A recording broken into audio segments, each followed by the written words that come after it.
News next top ನ್ಯೂಸ್ಗೆ ಸ್ವಾಗತ. ನಾನು ಜೋಬಿನ್ ಅಮಾಸೆಬೈಲು. ಟಾಪ್ ನ್ಯೂಸ್ ನೋಡೋಣ ಅದಕ್ಕೂ ಮುನ್ನ ಈ ಕ್ಷಣದ ಹೆಡ್ಲೈನ್ಸ್. ಆದೇಶ ಬೆನ್ನಲ್ಲೇ ಆರ್ಭಟಿಸುತ್ತಾ ಮಗಮಳೆ. ಕರ್ನಾಟಕದಲ್ಲಿ 5 ದಿನ ಮಳೆಯ ಮುನ್ಸೂಚನೆ.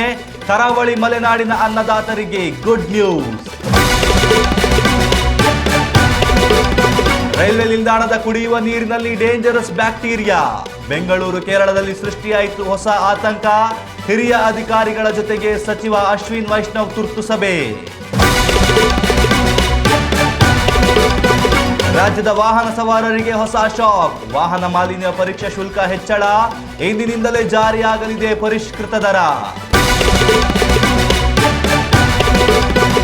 ವಿಮಾಲ್ ಎಲ್ಐಸಿ ಜಾಹೀರಾತು ವಿರುದ್ಧ ಶೋಕಾಸ್ ನೋಟಿಸ್. ಶಾರುಖ್, ಅಜಯ್ ದೇವಗನ್, ಟೈಗರ್ ಶ್ರಾಫ್ಗೆ ಹೊಸ ಸಂಕಷ್ಟ. ಬಾಯಲ್ಲಿ ಕೇಸರಿಗೆ ಬ್ರೇಕ್ ಹಾಕಿದ ಮಹಾರಾಷ್ಟ್ರ ಸರ್ಕಾರ. ನಟಿ ಅನನ್ಯರಾಜ್ ಸಾವಿನ ಪ್ರಕರಣಕ್ಕೆ ಹೊಸ ಟ್ವಿಸ್ಟ್. 1 ತಿಂಗಳ ಬಳಿಕ ನಟಿಯ ಸಾವಿನ ಸುದ್ದಿ ಬಯಲು. 27ರ ಹರೆಯದ ನಟಿ ಬದುಕಿನಲ್ಲಿ ಆಗಿದ್ದೇನು?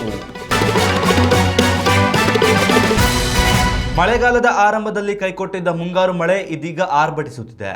ಕರಾವಳಿ ಮಲೆನಾಡಿನ ಜಿಲ್ಲೆಗಳಲ್ಲಿ ಅವಾಂತರವನ್ನು ಸೃಷ್ಟಿಸಿದ ಮಳೆ ಇದೀಗ ಮುಂದಿನ 5 ದಿನಗಳ ಕಾಲ ಕರ್ನಾಟಕದ ಹಲವು ಜಿಲ್ಲೆಗಳಲ್ಲಿ ಆರ್ಭಟಿಸಲಿದೆ ಎಂದು ಹವಾಮಾನ ಇಲಾಖೆ ಮುನ್ಸೂಚನೆಯನ್ನ ನೀಡಿದೆ.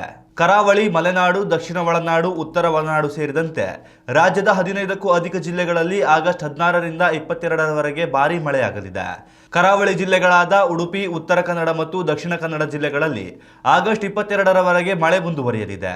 ಅಲ್ಲದೆ ಮಲೆನಾಡಿನ ಚಿಕ್ಕಮಗಳೂರು, ಹಾಸನ, ಕೊಡಗು, ಶಿವಮೊಗ್ಗ ಜಿಲ್ಲೆಗಳಷ್ಟೇ ಅಲ್ಲದೆ ಬೆಂಗಳೂರು ನಗರ, ಬೆಂಗಳೂರು ಗ್ರಾಮಾಂತರ, ಚಿಕ್ಕಬಳ್ಳಾಪುರ, ಚಾಮರಾಜನಗರ, ದಾವಣಗೆರೆ, ಚಿತ್ರದುರ್ಗ, ಕೋಲಾರ, ಮಂಡ್ಯ, ಮೈಸೂರು, ಬೆಂಗಳೂರು ದಕ್ಷಿಣ, ತುಮಕೂರು, ವಿಜಯನಗರ ಜಿಲ್ಲೆಗಳಲ್ಲಿಯೂ ಮಳೆಯಾಗುವ ಕುರಿತು ಭಾರತೀಯ ಹವಾಮಾನ ಇಲಾಖೆ ಮುನ್ಸೂಚನೆ ನೀಡಿದೆ. ಆಗಸ್ಟ್ 17ರಂದು ಧಾರವಾಡ, ಗದಗ, ಬೆಳಗಾವಿ, ಹಾವೇರಿ, ಕೊಪ್ಪಳ, ವಿಜಯಪುರ, ಬಾಗಲಕೋಟೆ, ರಾಯಚೂರು, ಕಲಬುರಗಿ, ಬೀದರ್, ಯಾದಗಿರಿ ಜಿಲ್ಲೆಗಳಲ್ಲಿ 2 ದಿನಗಳ ಕಾಲ ಭಾರೀ ಮಳೆಯಾಗಲಿದೆ. ಅದರಲ್ಲೂ ನಿರಂತರವಾಗಿ ಗಾಳಿ ಬೀಸುವ ಸಾಧ್ಯತೆ ಇದೆ. ಕರ್ನಾಟಕದಲ್ಲಿ ಕಳೆದ ಕೆಲವು ವರ್ಷಗಳಿಗೆ ಹೋಲಿಕೆ ಮಾಡಿದ್ರೆ ಈ ಬಾರಿ ಮಳೆ ಕೊರತೆ ಉಂಟಾಗಿತ್ತು. ಆದರೂ ಕೆಲವು ಕಡೆಗಳಲ್ಲಿ ಅತಿ ಹೆಚ್ಚು ಪ್ರಮಾಣದಲ್ಲಿ ಮಳೆಯಾಗಿದೆ. ಆದರೆ ಮುಂದಿನ 1 ವಾರಗಳ ಕಾಲ ಮಳೆ ಸುರಿಯುವ ಕುರಿತು ಹವಾಮಾನ ಇಲಾಖೆ ಮುನ್ಸೂಚನೆ ನೀಡಿದ ಹಿನ್ನೆಲೆಯಲ್ಲಿ ಅನ್ನದಾತರು ಕೊಂಚ ನಿರಾಳರಾಗಿದ್ದಾರೆ. ಭಾರತದ ಪ್ರಮುಖ ರೈಲ್ವೆ ನಿಲ್ದಾಣದಲ್ಲಿ ಪ್ರಯಾಣಿಕರಿಗಾಗಿ ಕುಡಿಯುವ ನೀರಿನ ವ್ಯವಸ್ಥೆಯನ್ನು ಕಲ್ಪಿಸಲಾಗಿದೆ. ಆದರೆ ಈ ಕುಡಿಯುವ ನೀರಿನಲ್ಲಿ ಅಪಾಯಕಾರಿಯಾಗಿರುವ ಬ್ಯಾಕ್ಟೀರಿಯಾ ಪತ್ತೆಯಾಗಿರುವುದನ್ನು ಸಿಎಜಿ ವರದಿ ಬಹಿರಂಗಪಡಿಸಿದೆ. ಕುಡಿಯುವ ನೀರು ಕೂಡ ಅಪಾಯಕಾರಿ ಅನ್ನೋದು ಪತ್ತೆಯಾಗಿರುವುದು ಆತಂಕಕ್ಕೆ ಕಾರಣವಾಗಿದೆ. ಬೆಂಗಳೂರು, ಹೈದರಾಬಾದ್, ಕೇರಳ, ಮುಂಬೈನಲ್ಲಿಯೂ ಬ್ಯಾಕ್ಟೀರಿಯಾ ಪತ್ತೆಯಾಗಿದ್ದು ಘಟನೆ ಬೆನ್ನಲ್ಲೇ ರೈಲ್ವೆ ಇಲಾಖೆ ಎಚ್ಚೆತ್ತುಕೊಂಡಿದೆ. ಬೆಂಗಳೂರು, ಮುಂಬೈ ಸೇರಿದಂತೆ ಭಾರತದ ವಿವಿಧ ನಗರಗಳ ಐಷಾರಾಮಿ ಹೋಟೆಲ್, ರೆಸ್ಟೋರೆಂಟ್, ಬೇಕರಿಗಳ ಮೇಲೆ ಆರೋಗ್ಯ ಇಲಾಖೆಯ ಅಧಿಕಾರಿಗಳು ದಾಳಿ ನಡೆಸುತ್ತಿದ್ದಾರೆ. ಈ ದಾಳಿಯ ವೇಳೆಯಲ್ಲಿ ಕೊಳೆತ ಆಹಾರ, ಮಾಂಸ, ತರಕಾರಿಗಳು ಪತ್ತೆಯಾಗಿದ್ದು ಆತಂಕಕ್ಕೆ ಕಾರಣವಾಗಿತ್ತು. ಇದರ ಬೆನ್ನಲ್ಲೇ ಇದೀಗ ರೈಲ್ವೆ ನಿಲ್ದಾಣದಲ್ಲಿ ಗ್ರಾಹಕರಿಗೆ ನೀಡುವ ನೀರು ಕೂಡ ಸುರಕ್ಷಿತ ಅಲ್ಲ ಅನ್ನೋದು ಬಯಲಾಗಿದೆ. ಈ ಕೊಲೈ ಬ್ಯಾಕ್ಟೀರಿಯಾ ಪತ್ತೆಯಾಗಿರುವ ವಿಚಾರ ಬೆಳಕಿಗೆ ಬರುತ್ತಿದ್ದಂತೆಯೇ ರೈಲ್ವೆ ಇಲಾಖೆ ಎಚ್ಚೆತ್ತುಕೊಂಡಿದೆ. ಕೇಂದ್ರ ರೈಲ್ವೆ ಸಚಿವ ಅಶ್ವಿನ್ ವೈಷ್ಣವ್ ಹಿರಿಯ ಅಧಿಕಾರಿಗಳ ಜೊತೆಗೆ ತುರ್ತು ಸಭೆ ನಡೆಸಿದ್ದಾರೆ. ಅಲ್ಲದೆ 20,000 ಕೇಂದ್ರಗಳಲ್ಲಿ ವಾಟರ್ ಕೂಲರ್ಗಳು ಮತ್ತು ಮೇಲ್ವಿಚಾರಣಾ ವ್ಯವಸ್ಥೆಯನ್ನ ತುರ್ತಾಗಿ ಅಳವಡಿಸುವಂತೆ ಸೂಚನೆ ನೀಡಿದ್ದಾರೆ. ಪ್ರಮುಖವಾಗಿ ಮುಂಬೈ, ಹೈದರಾಬಾದ್, ಪಾಲಕ್ಕಾಡ್, ಕೊಯಮತ್ತೂರು, ಕಲ್ಯಾಣ್, ಲೋನಾವಾಲಾ ಹಾಗೂ ಮಧುಪುರ ರೈಲ್ವೆ ನಿಲ್ದಾಣಗಳಲ್ಲಿ ನೀಡಲಾಗಿರುವ ರೈಲ್ವೆ ನಿಲ್ದಾಣಗಳಲ್ಲಿ ಒದಗಿಸುವ ಕುಡಿಯುವ ನೀರಿನಲ್ಲಿ ಅಪಾಯಕಾರಿ ಬ್ಯಾಕ್ಟೀರಿಯಾ ಕಂಡುಬಂದಿದೆ. ಮಾನವನ ದೇಹದ ಮೇಲೆ ಗಂಭೀರ ಪರಿಣಾಮವನ್ನು ಬೀರುವ ಇಂತಹ ನೀರನ್ನು ಸೇವನೆ ಮಾಡುವುದರಿಂದ ಆರೋಗ್ಯದ ಮೇಲೆ ಗಂಭೀರ ಪರಿಣಾಮವನ್ನುಂಟು ಮಾಡಲಿದೆ ಎಂದು ಸಿಎಜಿ ಕಚೇರಿ ತನ್ನ ವರದಿಯಲ್ಲಿ ಆತಂಕ ವ್ಯಕ್ತಪಡಿಸಿದೆ. ಕರ್ನಾಟಕದ ವಾಹನ ಸವಾರರಿಗೆ ಸಾರಿಗೆ ಇಲಾಖೆ ಭರ್ಜರಿ ಶಾಕ್ ಕೊಟ್ಟಿದೆ. ವಾಹನಗಳಿಗೆ ಮಾಲಿನ್ಯ ಪರೀಕ್ಷೆಯನ್ನು ಕಡ್ಡಾಯಗೊಳಿಸಲಾಗಿದ್ದು ಇದೀಗ ವಾಹನಗಳ ಮಾಲಿನ್ಯ ಪರೀಕ್ಷಾ ಶುಲ್ಕವನ್ನು ಪರಿಷ್ಕರಣೆ ಮಾಡಿ ಸಾರಿಗೆ ಇಲಾಖೆ ಅಧಿಕೃತ ಆದೇಶ ಹೊರಡಿಸಿದೆ. ಹೊಸ ದರ ಇಂದಿನಿಂದಲೇ ಜಾರಿಗೆ ಬರಲಿದೆ. ವಾಯು ಮಾಲಿನ್ಯಕ್ಕೆ ವಾಹನಗಳ ಹೊಗೆ ಅತಿ ಹೆಚ್ಚು ಕಾರಣವಾಗುತ್ತದೆ. ಇದೇ ಕಾರಣದಿಂದಲೇ ವಾಹನಗಳಿಗೆ ಮಾಲಿನ್ಯ ತಪಾಸಣೆಯನ್ನ ಸರ್ಕಾರಗಳು ಈಗಾಗಲೇ ಕಡ್ಡಾಯಗೊಳಿಸಿವೆ. ಇನ್ಮುಂದೆ ಪಿಯುಸಿ ಪ್ರಮಾಣ ಪತ್ರವನ್ನು ಪಡೆಯುವಾಗ ನೀಡಲಾಗುತ್ತಿದ್ದ ಶುಲ್ಕವನ್ನು ದುಪ್ಪಟ್ಟು ಹೆಚ್ಚಳ ಮಾಡಲಾಗಿದೆ. ಕನಿಷ್ಠ 5% ಗರಿಷ್ಠ 40%ವರೆಗೆ ಹೆಚ್ಚಳ ಮಾಡಲಾಗಿದೆ. ಮಾಲಿನ್ಯ ಪರೀಕ್ಷಾ ಕೇಂದ್ರಗಳ ನಿರ್ವಹಣಾ ವೆಚ್ಚ ಹಾಗೂ ಇತರ ಖರ್ಚುಗಳ ಹೆಚ್ಚಳದ ಕಾರಣದಿಂದಾಗಿ ದರ ಪರಿಷ್ಕರಣೆ ಮಾಡಲಾಗಿದೆ ಎಂದು ಆದೇಶದಲ್ಲಿ ತಿಳಿಸಲಾಗಿದೆ. ಇನ್ಮುಂದೆ ವಾಹನ ಮಾಲೀಕರು ತಮ್ಮ ವಾಹನದ ಮಾಲಿನ್ಯ ಪರೀಕ್ಷೆ ಮಾಡಿಸುವ ವೇಳೆಯಲ್ಲಿ ಪರಿಷ್ಕೃತ ದರ ಪಾವತಿ ಮಾಡಬೇಕಾಗಿದೆ. ವಾಹನ ಸವಾರರು ಪಿಯುಸಿ ಪ್ರಮಾಣ ಪತ್ರದ ದಿನಾಂಕವನ್ನು ಪರಿಶೀಲಿಸಿಕೊಳ್ಳಬೇಕಾಗಿದೆ. ವಾಹನಗಳ ವಾಯು ಮಾಲಿನ್ಯ ಪರೀಕ್ಷಾ ಶುಲ್ಕ ಪರಿಷ್ಕರಣೆಯ ನಂತರ ದ್ವಿಚಕ್ರ ವಾಹನಗಳ ಮಾಲೀಕರು ಪಿಯುಸಿ ಪ್ರಮಾಣ ಪತ್ರ ಪಡೆಯುವ ವೇಳೆಯಲ್ಲಿ ಈ ಹಿಂದೆ 65 ರೂಪಾಯಿ ಪಾವತಿ ಮಾಡಲಾಗುತ್ತಿತ್ತು. ಆದರೆ ಇನ್ಮುಂದೆ 80 ರೂಪಾಯಿ ಶುಲ್ಕ ಪಾವತಿಸಬೇಕಾಗಿದೆ. ಆಟೋ ರಿಕ್ಷಾಗಳಿಗೆ ಈ ಹಿಂದೆ 70 ರೂಪಾಯಿ ಇದ್ದು ಇನ್ಮುಂದೆ 80 ರೂಪಾಯಿ ಆಗಲಿದೆ. ಕಾರುಗಳಿಗೆ 115 ರೂಪಾಯಿ ಪಡೆಯಲಾಗುತ್ತಿತ್ತು. ಇಂದಿನಿಂದ 150 ರೂಪಾಯಿ ಹಾಗೂ ಡೀಸೆಲ್ ವಾಹನಗಳಿಗೆ 160 ರೂಪಾಯಿ ದರ ನಿಗದಿ ಮಾಡಲಾಗಿತ್ತು. ಇನ್ಮುಂದೆ 200 ರೂಪಾಯಿ ಹಣ ಪಾವತಿಸುವುದು ಕಡ್ಡಾಯವಾಗಿದೆ. ಉತ್ತಮ ಸಂಸ್ಕಾರಯುತ ಶಿಕ್ಷಣದೊಂದಿಗೆ VSS English medium CBSE school Udupi Muddur. ನರ್ಸರಿಯಿಂದ 10ನೇ ತರಗತಿವರೆಗೆ ಶಿಕ್ಷಣದ ಜೊತೆಗೆ 5ರಿಂದ 10ನೇ ತರಗತಿವರೆಗಿನ ವಿದ್ಯಾರ್ಥಿನಿಯರಿಗೆ ಉತ್ತಮ ಹಾಸ್ಟೆಲ್ ಸೌಲಭ್ಯವೂ ಇದೆ. ನಿಮ್ಮ ಮಕ್ಕಳ ಪ್ರವೇಶಾತಿಗಾಗಿ ಈ ಸಂಖ್ಯೆಗೆ ಕರೆ ಮಾಡಿ. ವಿಮಲ್ ಎಲ್ಐಚಿ ಪಾನ್ ಮಸಾಲ ಜಾಹೀರಾತಿನಲ್ಲಿ ಕಾಣಿಸಿಕೊಂಡಿರುವ ಬಾಲಿವುಡ್ನ ಖ್ಯಾತ ನಟರಾದ ಶಾರುಖ್ ಖಾನ್, ಅಜಯ್ ದೇವಗನ್ ಹಾಗೂ ಟೈಗರ್ ಶ್ರಾಫ್ ಸಂಕಷ್ಟಕ್ಕೆ ಸಿಲುಕಿದ್ದಾರೆ.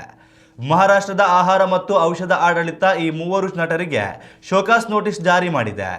ನಿಷೇಧಿತ ತಂಬಾಕು ಉತ್ಪನ್ನಗಳ ಜಾಹೀರಾತಿನ ಮೂಲಕ ಪರೋಕ್ಷ ಪ್ರಚಾರ ನೀಡಲಾಗುತ್ತಿದೆ ಎಂದು ಆರೋಪಿಸಲಾಗಿದೆ.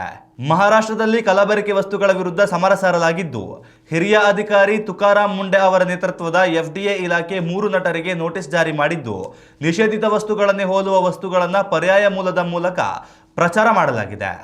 ಸಾಮಾಜಿಕ ಜಾಲತಾಣಗಳಿಂದ ಈ ಜಾಹೀರಾತುಗಳನ್ನು 15 ದಿನಗಳ ಒಳಗಾಗಿ ತೆಗೆದುಹಾಕುವಂತೆ ನೋಟಿಸ್ ಸೂಚಿಸಲಾಗಿದೆ.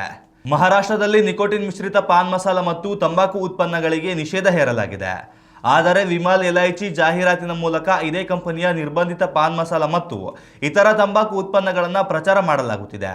ಸದ್ಯ 3 ನಟರಿಗೆ ನೋಟಿಸ್ ಜಾರಿ ಮಾಡಲಾಗಿದ್ದು, ನಟರಿಂದ ನೋಟಿಸ್ ಬಂದ ನಂತರ ಮುಂದಿನ ಕ್ರಮ ಕೈಗೊಳ್ಳಲಾಗುತ್ತದೆ. ವಿಮಲ್ ಎಲ್ಐಚಿ ಜಾಹೀರಾತಿನ ಮೂಲಕವಾಗಿ ವಿಮಲ್ ಪಾನ್ ಮಸಾಲ ಬ್ರ್ಯಾಂಡ್ ಜೊತೆಗೆ ಸಂಬಂಧ ಕಲ್ಪಿಸಲಾಗಿದೆ. ಗ್ರಾಹಕರನ್ನ ನಿಷೇಧಿತ ಉತ್ಪನ್ನಗಳ ಕಡೆಗೆ ಗಮನ ಸೆಳೆಯುತ್ತಿರುವುದು ಜಾಹೀರಾತಿನಲ್ಲಿ ಕಂಡು ಬಂದಿದೆ. FDA ನೋಟಿಸ್ ಬೆನ್ನಲ್ಲೇ ವಿಮಲ್ ಎಲ್ಐಚಿ ಜಾಹೀರಾತು ಪ್ರಸಾರ ಬಂದ್ ಆಗುವ ಸಾಧ್ಯತೆ ಇದೆ. ಖ್ಯಾತ ಯುವ ನಟಿ ಅನನ್ಯ ರಾಜ್ ಸಾವಿನ ಪ್ರಕರಣಕ್ಕೆ ಬಿಗ್ ಟ್ವಿಸ್ಟ್ ಕೊಟ್ಟಿದೆ. 27 ವರ್ಷದ ನಟಿ ಅನನ್ಯ ರಾಜ್ ಸಾವನ್ನಪ್ಪಿದ 1 ತಿಂಗಳ ಬಳಿಕ ಆಕೆಯ ಸಾವಿನ ಮಾಹಿತಿಯನ್ನ ಕುಟುಂಬಸ್ಥರು ಸಾಮಾಜಿಕ ಜಾಲತಾಣಗಳ ಮೂಲಕ ಬಹಿರಂಗಪಡಿಸಿದ್ದಾರೆ. ಆದರೆ ಈ ಸಾವಿನ ಸುದ್ದಿ ಇದೀಗ ಅಭಿಮಾನಿಗಳಿಗೆ ಮತ್ತು ಚಿತ್ರರಂಗಕ್ಕೆ ಆಘಾತವನ್ನು ಉಂಟು ಮಾಡಿದೆ. ನಟಿ ಅನನ್ಯ ರಾಜ್ ಜುಲೈ 15ರಂದು ನಿದ್ರೆಯಲ್ಲಿದ್ದ ವೇಳೆಯಲ್ಲಿ ಅವರು ನಿಧನರಾಗಿದ್ದರು. ಕಳೆದ 1 ವರ್ಷಕ್ಕೂ ಅಧಿಕ ಕಾಲ ನಟಿ ಅನನ್ಯ ರಾಜ್ ದೈಹಿಕ ಹಾಗೂ ಮಾನಸಿಕ ಸಮಸ್ಯೆಯಿಂದ ಬಳಲುತ್ತಿದ್ದರು. ತಮ್ಮ ಕಷ್ಟದ ಸಮಯವನ್ನ ನಟಿ ಗೌಪ್ಯವಾಗಿ ಇರಿಸಿಕೊಂಡಿದ್ದರು. ಇದೀಗ ಅನನ್ಯ ರಾಜ್ ಅವರ ಅಧಿಕೃತ ಇನ್ಸ್ಟಾಗ್ರಾಮ್ ಖಾತೆಯ ಮೂಲಕ ಭಾವನಾತ್ಮಕ ಸಂದೇಶವೊಂದನ್ನು ಹಂಚಿಕೊಂಡಿದ್ದಾರೆ. ನಟಿಯ ಸಾವಿನ ವಿಚಾರದಲ್ಲಿ ಕುಟುಂಬದ ಖಾಸಗಿತನವನ್ನು ಗೌರವಿಸುವಂತೆಯೂ ಮನವಿ ಮಾಡಲಾಗಿದೆ. ನಟಿ ಅನನ್ಯ ರಾಜ್ ಅವರ ನಿಧನದ ಸುದ್ದಿ ತಡವಾಗಿ ಹೊರಬಂದಿರುವುದು ಇದೀಗ ಅಭಿಮಾನಿಗಳಲ್ಲಿ ಹಲವು ಪ್ರಶ್ನೆಗಳನ್ನು ಹುಟ್ಟುಹಾಕಿದೆ. ನಟಿಯ ನಿಧನದ ಕುರಿತು ಕುಟುಂಬಸ್ಥರು ತಕ್ಷಣವೇ ಸಾರ್ವಜನಿಕವಾಗಿ ಮಾಹಿತಿ ನೀಡಿರಲಿಲ್ಲ. ಸುಮಾರು 1 ತಿಂಗಳ ಬಳಿಕ ಸಾಮಾಜಿಕ ಜಾಲತಾಣದ ಮೂಲಕ ವಿಷಯವನ್ನು ಹಂಚಿಕೊಂಡಿದ್ದಾರೆ. ನಟಿಯ ಸಾವಿಗೆ ಇದುವರೆಗೂ ನಿಖರ ಕಾರಣವನ್ನು ಕುಟುಂಬಸ್ಥರು ಸಾರ್ವಜನಿಕವಾಗಿ ಬಹಿರಂಗಪಡಿಸಿಲ್ಲ. ಕಳೆದೊಂದು ವರ್ಷಕ್ಕೂ ಹೆಚ್ಚು ಕಾಲ ಅವರು ದೈಹಿಕ ಮತ್ತು ಮಾನಸಿಕ ಆರೋಗ್ಯದ ಸಮಸ್ಯೆಗಳನ್ನು ಎದುರಿಸುತ್ತಿದ್ದರು ಎಂಬ ಮಾಹಿತಿಯನ್ನು ಮಾತ್ರ ಕುಟುಂಬ ಹಂಚಿಕೊಂಡಿದೆ. ಹೀಗಾಗಿ ಸಾವಿನ ಕುರಿತು ದೃಢಪಡಿಸದ ಕಾರಣಗಳನ್ನು ಸಾಮಾಜಿಕ ಜಾಲತಾಣಗಳಲ್ಲಿ ಹರಡುವುದನ್ನು ತಪ್ಪಿಸಬೇಕು. ಮುಂಬೈನಲ್ಲಿ ಬೆಳೆದ ಅನನ್ಯ ರಾಜ್ ಸಾಮಾಜಿಕ ಜಾಲತಾಣಗಳಲ್ಲಿ ಹೆಚ್ಚು ಸಕ್ರಿಯರಾಗಿದ್ದರು. ನಂತರ ಸಿನಿಮಾಗಳಲ್ಲಿ ನಟಿಸುವ ಅವಕಾಶವನ್ನು ಗಿಟ್ಟಿಸಿಕೊಂಡಿದ್ದರು. 2016ರಲ್ಲಿ ಬಿಡುಗಡೆಯಾದ 7 Hours to Go ಚಿತ್ರದ ಮೂಲಕ ಬಾಲಿವುಡ್ಗೆ ಪ್ರವೇಶಿಸಿದ ಅವರು ನಂತರ ದ ಫೈನಲ್ ಎಕ್ಸಿಟ್ ಹಾಗೂ ಗೋಸ್ಟ್ ಸಿನಿಮಾಗಳಲ್ಲೂ ಅಭಿನಯಿಸಿದರು. ಹಿಂದಿ ಸಿನಿಮಾಗಳ ಜೊತೆಗೆ ತೆಲುಗು ಚಿತ್ರರಂಗದಲ್ಲಿಯೂ ಅವರು ಕೆಲಸ ಮಾಡಿದರು.